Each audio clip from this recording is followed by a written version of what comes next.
Hello குட்டீஸ், வாழ்க வளமுடன். இன்னைக்கு class 6 term 2 exercise 3.1 page number 54 எடுத்துக்கோங்க. தேர்ட் சம் பார்க்கலாம். Fill up the appropriate boxes in the following டேபிள்னு கொடுத்துருக்காங்க. இந்த ஃபர்ஸ்ட் லைனில் கொடுத்துருக்கிறது ஃபர்ஸ்ட் சம் 1 போட்டிருக்காங்க இல்லையா. சிபி இன் ருபீஸ் 100 ருபீஸ் கொடுத்துருக்காங்க. சிபினா என்ன? காஸ்ட் ப்ரைஸ், வாங்கின விலை. எஸ்பி இன் ருபீஸ் எவ்வளோ? 120 ருபீஸ். எஸ்பி வந்து 120 ருபீஸ். எஸ்பினா என்ன? செல்லிங் ப்ரைஸ், விற்ற விலை அப்படின்னு அர்த்தம். ஓகேவா? இப்போ இது வந்து ப்ராஃபிட்டா லாஸா அப்படின்னு கண்டுபிடிக்கணும். ஓகேவா? இப்போ கொடுத்துருக்க டேட்டாஸ் நம்ம எடுத்து எழுதிடலாமா? சிபி எவ்வளோ கொடுத்துருந்தாங்க? 100 rupees. CP equal to 100 rupees எடுத்து எழுதிக்கோங்க. எஸ்பி எவ்வளோ கொடுத்துருந்தாங்க? 120 ருபீஸ். எஸ்பி வந்து 120 ருபீஸ். ஓகேவா? இப்போது நம்ம வந்து ப்ராஃபிட்டாக லாஸான்னு கண்டுபிடிக்கிறதுக்கு நம்ம என்ன பண்ணுவோம்? ஃபர்ஸ்ட்டு இந்த சிபிங்கிறது காஸ்ட் ப்ரைஸையும் செல்லிங் ப்ரைஸையும் நம்ம கம்பேர் பண்ணுவோம். ஓகேவா? ரெண்டையும் கம்பேர் பண்ணுங்கள். கம்பேர் பண்ணால் சிபி வந்து 100 லெஸ் தேன் எஸ்பி 120. அப்போ நம்மளுக்கு என்ன? வாங்கின விலை வந்து நம்மளுக்கு 100 ரூபாய்க்கு வாங்கியிருக்கோம், 120 ரூபாய்க்கு நம்ம விற்றுருக்கோம். அப்போ நம்மளுக்கு ப்ராஃபிட் தானே. அப்போது ஃபார்முலா எழுதுங்க. Profit equal to selling price minus cost price, SP minus CP. அப்போது செல்லிங் ப்ரைஸ் எவ்வளோ? 120 மைனஸ் 100. அப்போ நம்மளுக்கு எவ்வளோ வருது? 20 ருபீஸ். நம்மளுக்கு எவ்வளோ? ப்ராஃபிட் வந்து 20 ருபீஸ் அப்படின்னு இந்த காலமில் ஃபில் பண்ணிக்கோங்க. ஓகேவா? இப்போது உங்களுக்கு ஈஸியாக ஒன்று ஞாபகம் வச்சுக்கோங்க. எப்போவுமே சிபி அப்படிங்கிறது காஸ்ட் ப்ரைஸ், வாங்கின விலை. எஸ்பி விற்ற விலை, செல்லிங் ப்ரைஸ். இப்போ திருப்பி ஏன் சொல்லிட்டு இருக்கேன்னா அப்போ தான் உங்கள் மனசில் பதிவு நல்லா. இப்போது விற்கிற விலையை விட வாங்கின விலை கம்மி அப்படின்னா நம்மளுக்கு ப்ராஃபிட். ஓகேவா? அதாவது அதுதான் எழுதியிருக்கேன். காஸ்ட் ப்ரைஸ் கம்மி அப்படின்னா நம்மளுக்கு profit equal to SP minus CP. இந்த ஃபார்முலா எப்படி எழுதுவோம்? எஸ்பி எது வந்து கிரேட்டர் தானே இருக்கோ அதை முன்னாடி போட்டுருங்க. முன்னாடியிலேருந்து இன்னொரு மைனஸ் பண்ணிக்கோங்க. அவ்வளோதான். ப்ராஃபிட் ஈக்குவல் டு பெருசு என்ன? பெரிய வேல்யூ எஸ்பி மைனஸ் சிபி. இப்போ நம்ம வாங்கின விலை தான் ஜாஸ்தி. ஓகேவா? வாங்கின விலை வந்து ஜாஸ்தி அப்படின்னா நம்மளுக்கு விற்ற விலை கம்மி அப்படிங்கும்போது நம்மளுக்கு லாஸ் தானே. Loss equal to CP minus SP. இங்கே சிபி வந்து ஜாஸ்தி. ஸோ ஃபார்முலா எப்படி எழுதிக்கோங்க? Loss equal to CP minus SP. ஓகேவா? அதான் நான் சிம்பிளாக ஞாபகம் எழுதியிருக்கேன். காஸ்ட் ப்ரைஸ் கம்மினா ப்ராஃபிட், காஸ்ட் ப்ரைஸ் ஜாஸ்தி அப்படின்னா நம்மளுக்கு லாஸ். ஓகேவா? ஈஸியாக ஞாபகம். இந்த இதையே ஞாபகம். 8 ரூபாய்க்கு வாங்கின பொருள் 10 ரூபாய்க்கு சேல் பண்ணியிருக்கோன்னா நம்மளுக்கு ப்ராஃபிட்டு. இதே நம்மளுக்கு காஸ்ட் ப்ரைஸ் வந்து 10 ரூபாய்க்கு வாங்கின பொருளை சரி 12 ரூபாய்க்கு வாங்குகிறோம். 12 ரூபாய்க்கு வாங்குகிற பொருளை 10 ரூபாய்க்கு சேல் பண்ணோம்னா நம்மளுக்கு லாஸ். ஓகேவா?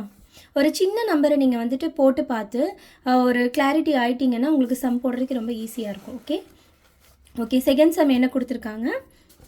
என்ன கொடுத்துருப்பாங்க? செகண்ட் லைனில் சிபி இன் ருபீஸ். சிபி வந்து 110 ருபீஸ், 110 ருபீஸ் கொடுத்துருக்காங்க. எஸ்பி செல்லிங் ப்ரைஸ் வந்து 120 ருபீஸ் கொடுத்துருக்காங்க.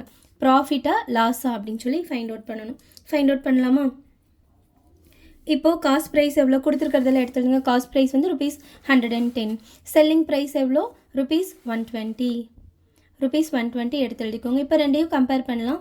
சிபி எவ்வளோ? 110 ருபீஸ். எஸ்பி எவ்வளோ? 120 ருபீஸ். அப்போ நம்மளுக்கு எது ஜாஸ்தி? விற்கிற விலை தான் ஜாஸ்தி. வாங்கினது 110 ரூபாய்க்கு வாங்கி 120 ரூபாய்க்கு விற்றுருக்கோம். அப்போ நம்மளுக்கு ப்ராஃபிட் தானே. ஸோ ஃபார்முலா எப்படி எழுதிக்கோங்க? ப்ராஃபிட் ஈக்குவல் டு எஸ்பி தான் ஜாஸ்தி. ஸோ எஸ்பி எழுதிக்கோங்க. Profit equal to SP minus CP. அப்போது எஸ்பி எவ்வளோ? 120 மைனஸ் சிபி எவ்வளோ? 110. அப்போ நம்மளுக்கு ஆன்சர் என்ன வருது? 120 மைனஸ் 10 எவ்வளோ? 10 ருபீஸ். ருபீஸ் 10 நம்மளுக்கு ப்ராஃபிட் வந்திருக்கு. ஓகேவா? நெக்ஸ்ட் என்ன சம் கொடுத்துருக்காங்க பாருங்கள். தேர்ட் லைனில் தேர்ட் ரோல் என்ன கொடுத்துருக்காங்க? சிபி வந்து 120 ருபீஸ் கொடுத்துருக்காங்க. ப்ராஃபிட் வந்து 20 ருபீஸ் கொடுத்துருக்காங்க. அப்போ நாம் என்ன கண்டுபிடிக்கணும்? செல்லிங் ப்ரைஸ் என்னன்னு நம்ம கண்டுபிடிக்கணும். ஓகேவா? கண்டுபிடிக்கலாமா? எடுத்து எழுதிக்கோங்க. First third sum. சிபி என்ன கொடுத்துருந்தாங்க? ருபீஸ் 120 கொடுத்துருந்தாங்க. எடுத்து எழுதியாச்சு. ப்ராஃபிட் வந்து ருபீஸ் 20 கொடுத்துருந்தாங்க. இப்போது நாம் செல்லிங் ப்ரைஸ் என்ன அப்படின்னு நம்ம ஃபைண்ட் அவுட் பண்ணணும் இல்லையா? ஃபஸ்ட்டு நம்ம ப்ராஃபிட் அப்படின்னாவே நம்மளுக்கு தெரியும். அப்போ ப்ராஃபிட் அப்படின்னா விற்கிற விலை தான் ஜாஸ்தியாக இருந்திருக்கும். அப்போ ஃபார்முலா நம்மளுக்கு தெரியும்ல. எடுத்து எழுதிக்கோங்க. Profit equal to SP minus CP. அப்போ ப்ராஃபிட் எவ்வளோ? 20 ஈக்குவல் டு எஸ்பி நம்மளுக்கு வேல்யூ கண்டுபிடிக்கணும். அப்படியே வச்சுக்கோங்க. SP minus 120 rupees. அப்போ இந்த 120 இங்கே போயிடுச்சுன்னா என்ன வரும்? 20 + 120 ஈக்குவல் டு செல்லிங் ப்ரைஸ் வரும். அப்போ 20 + 120 எவ்வளோ? 140. அப்போ நம்மளுக்கு செல்லிங் ப்ரைஸ் எவ்வளோ? ருபீஸ் 140.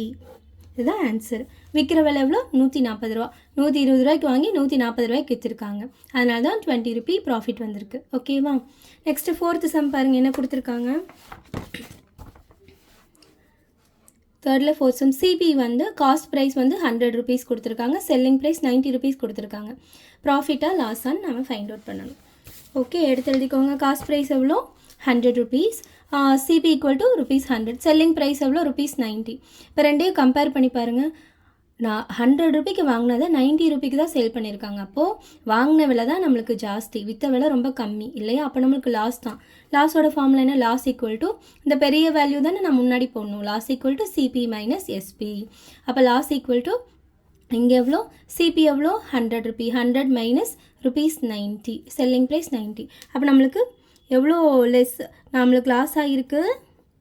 10 ருபீஸ் நம்மளுக்கு லாஸ் ஆகிருக்கு. ஓகேவா? இதுதான் ஆன்சர். நெக்ஸ்ட்டு 5th பாருங்கள். 5th some. சிபி என்ன கொடுத்துருக்காங்க? 120 ருபீஸ் கொடுத்துருக்காங்க. ப்ராஃபிட் வந்து 25 ருபீஸ் கொடுத்துருக்காங்க. அதே மாதிரி நம்ம செல்லிங் ப்ரைஸ் என்னன்னு கண்டுபிடிக்கணும். இப்போது எடுத்து எழுதிக்கோங்க. சிபி எவ்வளோ? CP equal to ₹120 rupee. Profit வந்து 25 ருபீஸ்னு கொடுத்துருந்தாங்க. அப்போது நம்மளுக்கு ப்ராஃபிட்டோட ஃபார்முலா தெரியும்ல.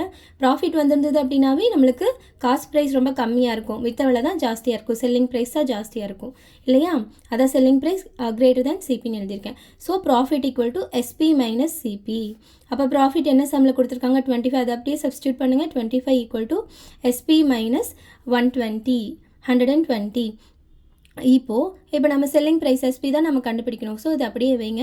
₹25 இன்சைடு இருக்கும் ஈக்குவல் டு எஸ்பி மைனஸ் ₹120 இருக்குது. இந்த 120 வந்து இங்கே போயிடுச்சுன்னா என்ன ஆகும்? மைனஸில் இருக்கிறது ப்ளஸில் போயிடும் ஈக்குவேஷனுக்கு இந்த சைடு போகும்போது. அப்போ இங்கே இந்த சைடு என்ன இருக்கும்?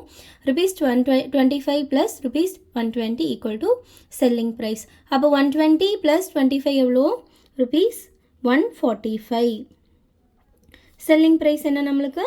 145. ஓகேவா? தேங்க்யூ குட்டீஸ். வாழ்க வளமுடன்.